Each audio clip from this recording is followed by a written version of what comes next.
Ako si Lynn, OFW dito sa Hong Kong. Sabado pala ang day off ko ngayon dahil nataon na linggo ay may party ang aking mga amo. Nag-day off na lang ako dahil kapag Sabado dito ay meron ding pagsamba.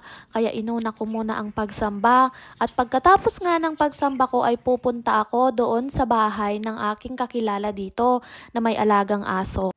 Alam nyo ba na bukod sa trabahong bahay, pag-aalaga ng bata at pagluluto, kapag nag-apply ka dito sa Hong Kong ay may mga employer na mag-o-offer sa'yo na mag-alaga ka ng kanilang aso.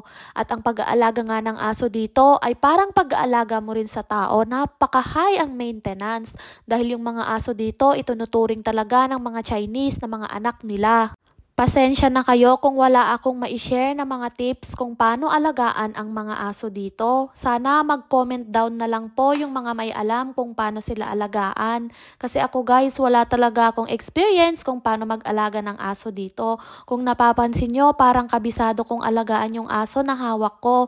Pero hindi ko alam, siguro nararamdaman niya din na gustong gusto ko rin ng aso. Kaya sinusunod at napaka-behave niya din sa akin. Pero kung ibibase ko sa mga naririnig ko ay parang sabi nila ay mas mahirap pa nga daw alagaan ang mga aso dito sa Hong Kong kaysa sa tao.